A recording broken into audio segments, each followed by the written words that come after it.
Capítulo 25. Buscai e achareis, sacudir as sandálias.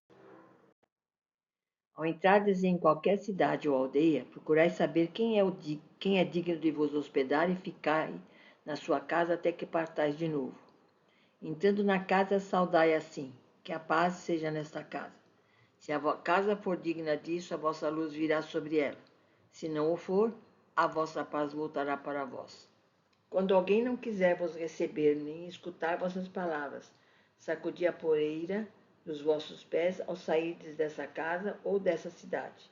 Digo-vos em verdade.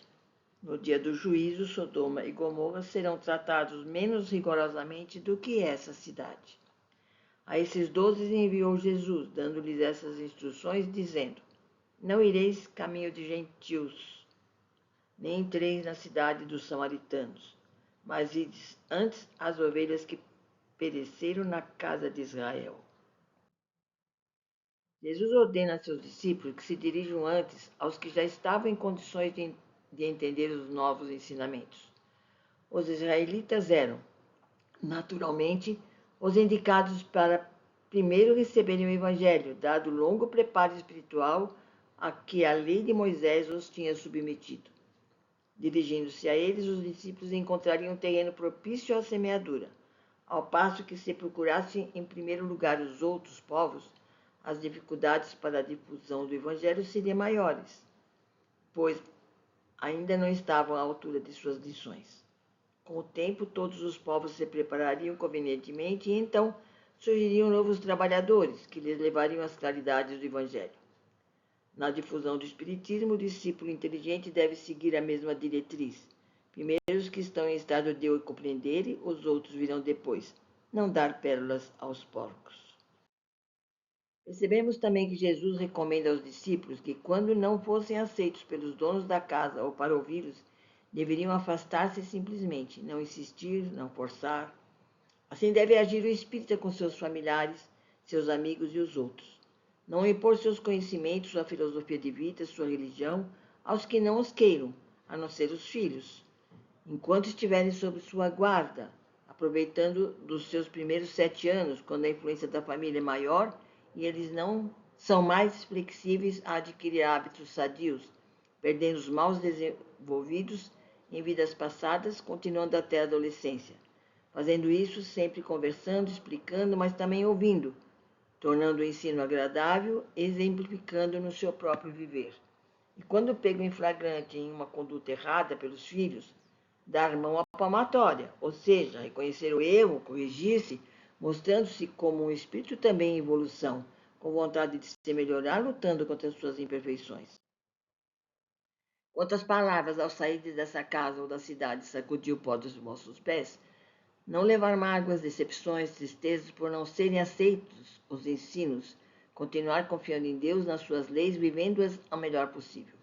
Até agora o reino de Deus é tomado pela força, disse Jesus em Mateus, capítulo 10, versículo 12, ensinando que com ele a busca desse reino deverá ser sempre pelo amor, pela persuasão, capacitação, pelo exemplo.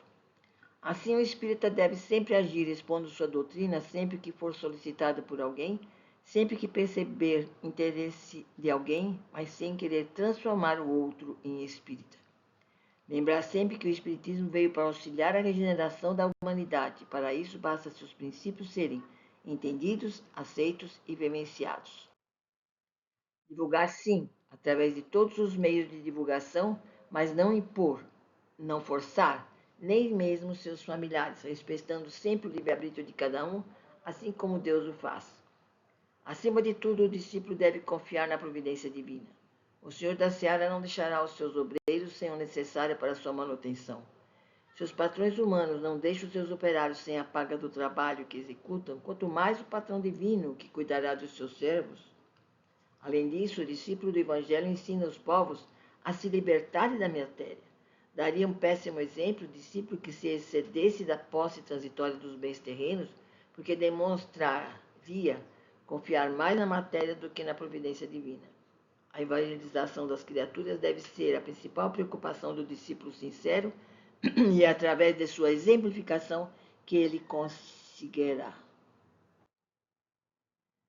Sentido moral das palavras de Jesus, juntamente com seu sentido próprio, essas palavras encerram um sentido moral bastante profundo. Jesus ensinava assim aos seus discípulos a confiarem na providência divina. Além desde que nada possuíam, eles não podiam tentar a cupidez, a ambição, a ganância dos que os recebiam. Era um meio pelo qual distinguiriam os caridosos dos egoístas, e por isso lhe disse: informai-vos de quem é digno de vos receber, ou seja, de quem é suficientemente humano para abrigar o viajor, que nada pode pagar, porquanto esses são dignos de ouvir as vossas palavras, e é pela sua caridade que os reconhecereis. O que diz o Espiritismo aos seus adeptos? Não violenteis nenhuma consciência. Não forceis ninguém a deixar a sua crença para adotar a vossa. Não lanceis o anátema, seria a maldição, sobre os que não pensam como vós. Acolhei os que vos procuram e deixem em paz os que vos repelem. Lembrai-vos das palavras do Cristo. Antigamente o céu era tomado pela violência, mas hoje será pela caridade e a doçura. E pondo-vos a caminho, pregai que está próximo o reino dos céus. O reino dos céus está dentro dos nossos corações. É inútil ir procurá-lo mais longe. Se caracteriza pela bondade, pelo amor fraterno entre todos, pelo acolhimento, amparo e proteção aos que sofrem, o coração livre de ódios, de remorsos, de cobiça, de ambições descabidas, de sensualismo, e capaz de amar a todos os homens, sem distinção de cor, de classe social, de raças, de credos políticos ou religiosos. Um coração assim traz dentro de si o reino dos céus.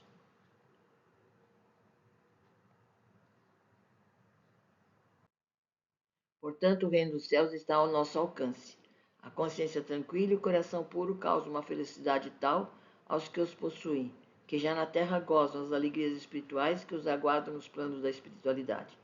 Não deixemos para amanhã o início de adquirirmos essa graça.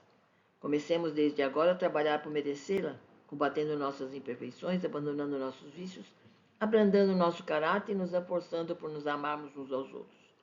E depois de termos realizado o reino dos céus dentro de nós, fácil será concretizá-lo na face do nosso planeta.